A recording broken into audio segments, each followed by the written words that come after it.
Ito, nakita nyo, inilabas na ng GMA7. Kasi may pinanghugutan yan, galing mismo kay si Sara Duterte, Vice President. Ano man nakalagay dyan? Vice President Sara Duterte sinasabing seryosong kinukonsidera ang pagtakbo sa 2028 po yan. Ayan o. Pero puto lang sa bandang huli, pero yun ang ibig sabihin. Nabasa nyo?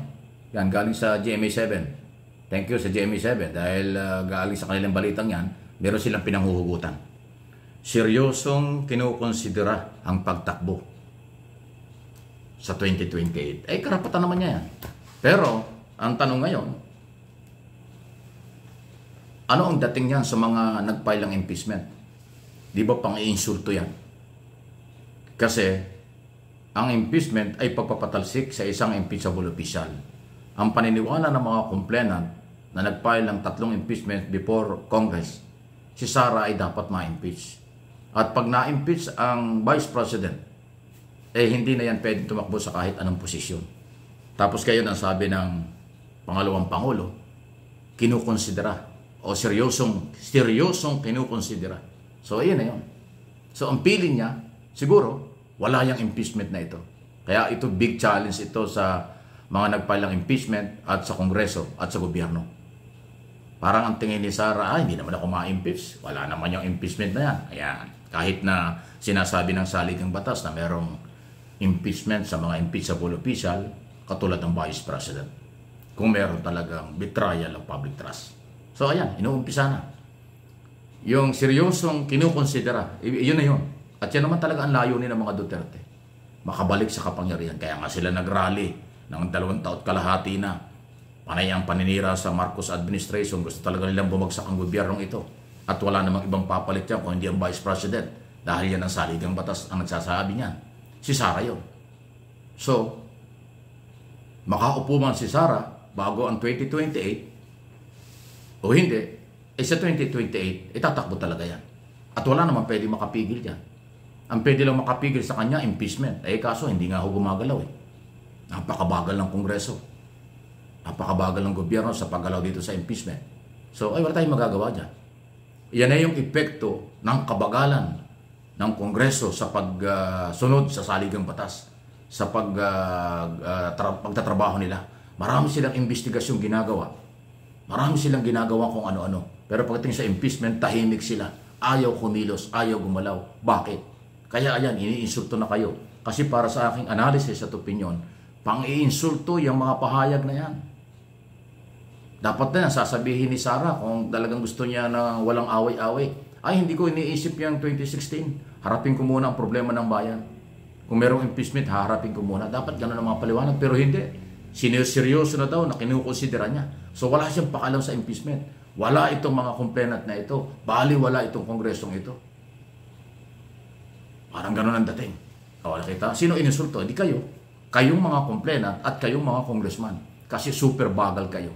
Kung inaaksyonan ba naman ninyo ngayon ang impeachment na yan, baka si Sara Duterte hindi magsasalita ng ganyan.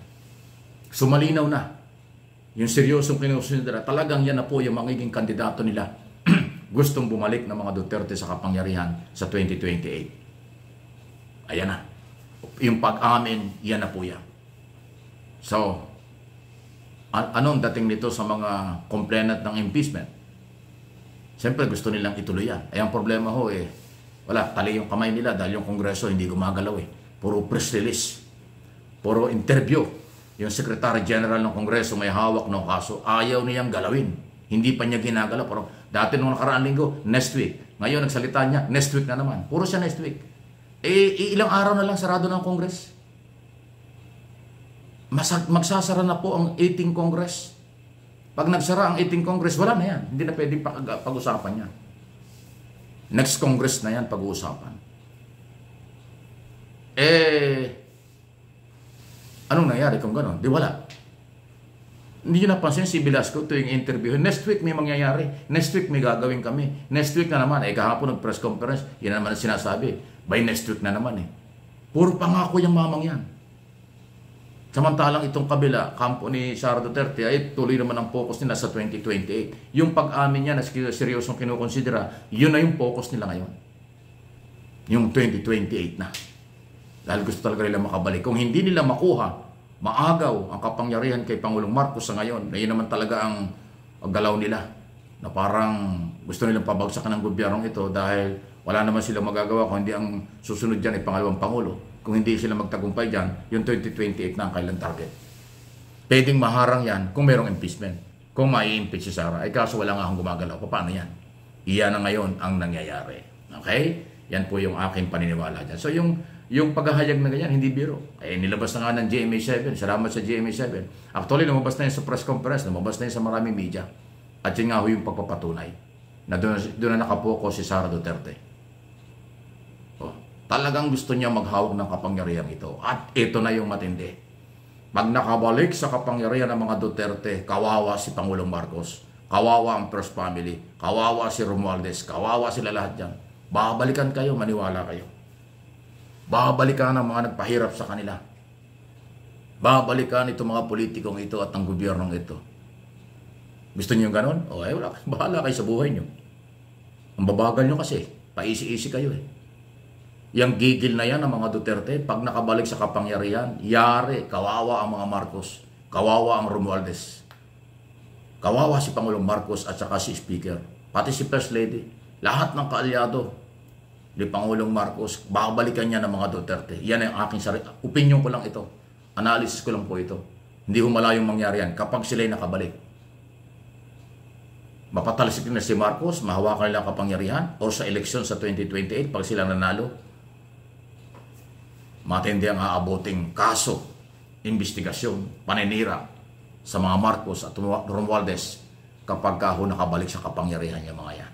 Na parang napupurkas ko na. Kaya aabangan natin kung anong mangyayari. So hindi naman tayo nagkulang. Sinasabi natin ang totoo. Sinasabi ko kung ano yung kapangyarihan ng mga batas. Ano ang dapat gawin ng Executive Department, ng mga legislator at ng lahat ng kinaukulan. Ayaw nilang gawin. Ang marginalized sector, ang civil society, ang mamamayan, alam nila kung ano ang kanilang ginagawa. At ginawa na nila ang kanilang karapatan. Pero until now, pinipigilan ng Kongreso, ng Malacanang. So sino may kasalanan ngayon? Ayan na. Pero don't panic. Huwag kayong mag-alala. Babantayan natin. Anything can happen talaga. Kung ano man po ang mangyari. Hindi lang political, legal.